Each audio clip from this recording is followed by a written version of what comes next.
Hey folks, so keeping up with the routine on this channel, I'm doing another monthly update vlog where I just kind of talk a little bit about what I've been up to lately and what's going to be going on in the future, or at least what I know of going on in the future. I wanted to start this video off first and foremost though by thanking you all for the support that I've been receiving lately. I actually surpassed the 10,000 follower mark on Twitter over the period of DreamHack Malmo, which was actually a personal goal I had set for myself even going back into last year, and so it's really great to finally hit that goal, and I appreciate all of you who were a part of making that happen, and hopefully I'll just continue to grow from this point forward. And yeah, just really awesome to be able to do that. So between now and the last update video, I've actually been up to quite a lot when it comes to commentary stuff. Pretty much all online stuff. Haven't been to any events, but I've definitely been busy, I guess is the point.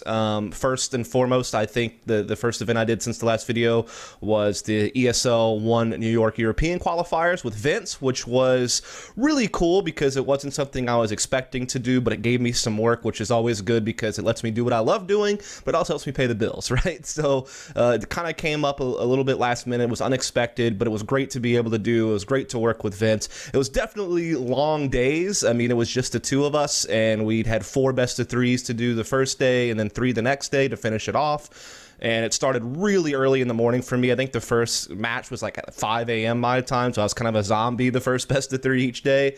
But it was still a lot of fun, and always great working with Vince. And it was cool. This is like one of the few times I've worked with ESL, and so it's always great to be able to work with another company and kind of network and kind of get yourself out there with them and try to open up more doors. And so it was just a fun event all in all. You know, congrats to Envious, who actually qualified for out of the European side, which was kind of a surprise because they actually beat G2 in the semifinals, and most times people kind of think of G2 as the one who won the roster shuffle of France and got the super team, and you know, they've usually gotten the better of Envy in head-to-head matchups when they've played against one another, but this time around Envy pulled it off, beat them in the semis, and then beat Gambit, who of course was just fielding Fitch for the first time, and a Dream becoming an in-game leader for the first time. So you know, things are going to be a bit rocky with them when they're first adjusting, but they still managed to do great at DreamHack Malmo though, right? So not too shabby, but it was Envy who came out of this. And I think one of the cool things about the event, besides the event itself and getting work and things of that nature, was it really let me work a little bit more, you know, leading into doing some stuff for DreamHack Malmo on me as a commentator. So I got to focus on talking speed and trying to slow that down. I got to focus on trying to be more concise. And also because of that, it lets me focus more on the live game itself and making sure that I'm really paying attention to the finer details of rounds so I can bring up important stuff in round recaps. I felt at times, sometimes I was so focused on trying to bring, you know, stuff from my notes and all the research I had done into the broadcast that sometimes I almost kind of forced it in there. And sometimes it even distracted me from looking at the live game itself. It was almost like I was trying to be an analyst inside the game and you know, trying to do stuff I would normally talk about on the analyst desk, but bring it into the broadcast. And I think there is certainly some room for that when it's like a dollar game, or there's slow moments, or there's delays or timeouts, or you know, different situations that call for a little bit of fill or can benefit from a little bit of added insight, but at the same time can't lose focus of the game itself. That's also about getting better with the flow between me and Vince, better transitions, letting our personality come through a little bit more, let us banter back and forth a bit more, and just get more comfortable with doing a broadcast as opposed to just always being like so uptight and focused on just the game itself, but also trying to have a bit more of a conversation about the game. And so there's definitely a balance you have to find. And that's really what I was using this event to do, is just kind of test some things out and just really work on some of my weak points. I mean, I think one of my strengths is the fact that I do a lot of research with demo watching and things like that, and I can bring in, oh, they changed positions here, or oh,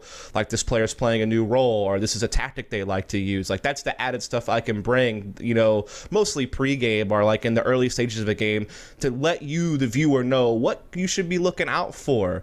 You know, what can you expect from this team? What do they like to do? What have they been tweaking lately? What have they been adding to their playbook lately that I've noticed from watching their demos? And I think that that's definitely something I want to continue to do. Something that people have enjoyed from me in the past on the desk and in broadcasts, and so I want to keep that up. That's a strength of mine, but I really want to make sure I balance that appropriately, as well as work on some of my weaknesses, and this event really did help me do that. So that was really cool stuff. And then, you know, we went to the ELEAGUE qualifiers. I work with that as well. The first day was kind of crazy because it was just, you know, round of 256, and bunch of, lesser known teams I didn't really know, and it was just a bunch of best of one. So the first day of the qualifier was actually pretty much a blur, but the second day of the qualifier, I pretty much focused on the America side of it personally. On the European side, you did have Heroic and Envious qualify, which was pretty cool. Definitely, it was crazy to see, Gambit lose out early in the best of ones, and they didn't make it into ELEAGUE after winning the major. And then, of course, you had Big, who did pretty well at the major, making legendary status. They also got knocked out a little bit earlier, and it was Heroic and Envy who came through. So definitely deserving teams. Envy's been on a tear lately online, and Heroic's been kind of that third place team from Denmark for some time. So cool to see him in. Then I focused on the America side, where the favorites, Liquid and Immortals, did come through in the first two slots, as some would expect. And then Renegades actually came in third. They had a little bit of an easier time in the third place match against kind of an unknown team, Obey Alliance or Broken Alliance, but it's a team that won ESCA main and actually made some noise in the bracket. They knocked out CLG, for example. They knocked out Rise Nation, which is like another team in NA that were doing pretty good lately. So they actually made some noise, and props to them. They should do some damage in Mountain Dew League, but it was Renegades who came through, and teams like Misfits and Energy and CLG, kind of got, beat up a little bit early on in the bracket. And I did this with Mega Man. It was a good time. It was 3 best of 3s. And again, it's just always a lot of fun, working with the CEVO guys, working with ELEAGUE again. I haven't worked with them since Season 1 Analyst Desk, so it's been about a year since I did some stuff with them, besides maybe a little bit of writing. So it's obviously fun to be a part of the qualifier for a very prestigious league that is going to be going on here soon, and always a lot of fun. Then, of course, the biggest thing I did outside of that was the DreamHack Malmo stream. I helped with the first day of the event and the group stages, like the group stage opener games, alongside the main stream, as well as the 2 of the elimination best of ones. Again, I was working with Vince on this, like at the ESL One New York Qualifiers. And again, this was a great broadcast. This was a lot easier than the New York one, because it was only 1 day long and it was best of one, so it was a shorter day in comparison to all the BO3s we had done for New York. And it was just a good time, man. I really enjoyed this. And I think it was because, we didn't have an analyst desk on the B stream. We definitely did do some analysis. Like, Vince would ask me some questions, and I would try to bring up stuff I would bring up if I was on an analyst desk. We tried to add that whole analytical segment to the B stream, pregame, but there was also, because it was just the 2 of us, and because there were some delays at times, I think we actually had a lot more freedom on the B stream to kind of mess around, and we did a lot of chat interaction, did a lot of Q&A with chat. That was a hell of a lot of fun. I think people really got into that. People seemed to really enjoy it. I think, again, me and Vince kind of let our personalities come through a little bit more with the banter and the back and forth and the jokes and things like that, and so it was a really, really fun time. It was a mixed bag of matches. The NV G2 game on Inferno was really good, the comeback from G2 there. Again, I felt like I was able to play to my strengths with the research I had done, talking about how Shox was in a new role for the team and how, they were swapped some spots on CT side. And so I was able to kind of bring that information, as well as how Envy liked to play. And that was a really good game. We did North C9, which I feel like, I was able to bring up some new information about how Config and AZ was swapping around, and, how they were implementing Valda. So I was able to bring in some insight, I think, there, but also focus on the game itself and bring a better balance. And then the other really good game that we had was Fnatic Envy on Cobblestone, which also was a very close game that Fnatic wound up winning. And a couple of one-sided games, too, that were a little bit more difficult to cover. One-sided games always are. The Cloud9 Dreamscape elimination match, for example, is very one-sided. I think, Gambit Mouse was pretty one-sided on Train. And then, what was the other one? I think it was a Renegade's Astralis on Train was also fairly one-sided. So a couple of games that were a little bit rougher, but definitely some fun games as well. And it's always great working with DreamHack, always great working with Vince. It was cool to be a part of a big event. My goal has always been to attend a Tier 1 event. I've never actually attended one outside of attending the group stage of ELEAGUE Season 1. I've done some remote work like I did for Malmo, but I've never actually been there. That's still a goal of mine, to finally be at a 250K plus event, but it's still great to be a part of it. I didn't expect it, to be quite honest. I figured I wasn't going to be involved at all, and then when I found out that I could do the remote stream with Vince, I was pretty happy. I wish Vince could have been at the main event as well, even if I couldn't have been, but it was still cool to be a part of it, and I had a lot of fun.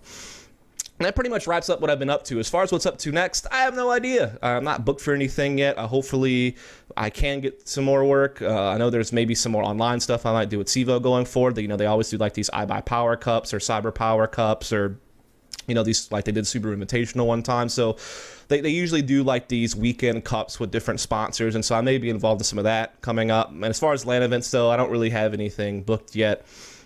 There's always a chance you might see me at a future DreamHack event because I've been at several this year already. And if there's an opening and they need somebody, there's always a chance I could be involved in future DreamHack stuff. But as of right now, nothing on the books. But I really hope that I can keep pursuing, obviously, broadcasting and being at events. That's my passion. It's what I really want to do.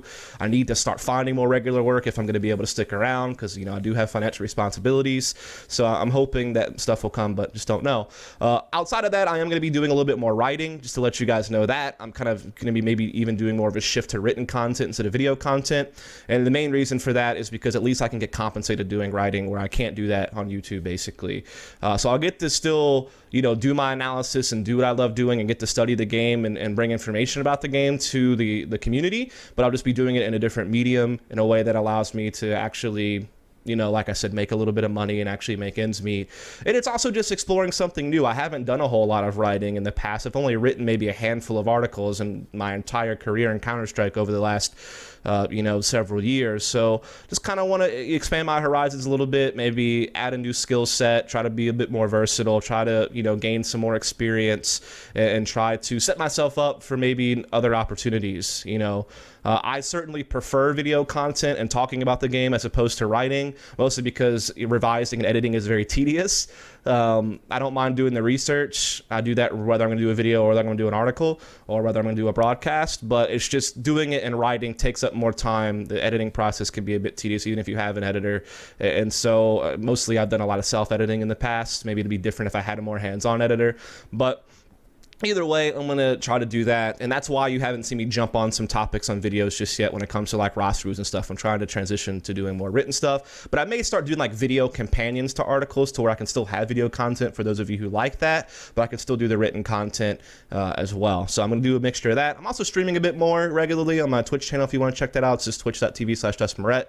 I'll put the link in the description below if you want to check that out. Trying to do that a little bit more regularly. Still focusing on my health. I've been on a really good workout regimen, but it's just that my dieting hasn't been as strict as it needs to be. I always thought that working out regularly would be harder than dieting because dieting, you really don't have to do anything except eat less and eat better. Whereas, working out, you actually have to make yourself go to the gym and actually do work for, an hour or so. So I figured that the workout part would be the hardest part, but I've actually nailed that for the most part. It's just the dieting that's really kept me at a plateau. So I'm really going to focus on dieting stronger going forward from this video to make sure I'm get off that plateau and actually start getting back to making progress. And then other than that, I don't know what the future holds. I mean, I actually just had a birthday and it made me do a lot of reflection on like where I'm at in my life and where I want to be. And I think that with freelancing, especially at my level, can be so difficult to find regular work. I do wonder how much longer I can do this before financial responsibilities kind of force me away. And that's why I'm trying to expand into other things and try to open up new options to see if I can transition into something that's more stable or more full-time. Obviously, I'd love to keep doing commentary and keep doing broadcasting. And if I could hit a nice level where I was getting consistent gigs as a commentator, and maybe I was also getting consistent work as a writer alongside of it, I was able to combine like doing content for someone, whether it be written or video, and combine broadcasting, and that combo would bring me enough income, then that is what I would love to do more than anything. But if I can't, I got to start thinking about how I can transition into something more stable and full-time, maybe more behind the scenes, or whether I'm just going to have to kind of make esports a hobby again and find a whole nother career that's outside of the industry. I think just, turning 27, I'll just tell you that I feel like I am getting a little bit older now. I'm still not old. I mean, I'm still in my 20s, but I think I'm not, 18 in college anymore, where it was much easier for me not to have to worry about, responsibility. So yeah, just kind of thinking about that as well. But for now, I'm going to continue to pursue things. I'm still just as passionate as I've ever been. I still have the work ethic there. I'm still going to keep pushing forward. But like I said, just be on the lookout for maybe some more written content from me to stay tuned to the social media as far as that goes. Like I said, maybe you'll catch me streaming on Twitch a little bit here and there. As like I said, I'm trying to do that a little bit more regularly, trying to do that like a few days a week for a few hours a day when I have time. I just have to fit it around writing and other stuff. And yeah, that's really about it. It's been a great month. It was a very busy one. I hope I continue to stay busy and continue to do what I love doing. Hope you guys enjoyed this. If you do, please follow, subscribe for more. Thanks so much. Catch you next time.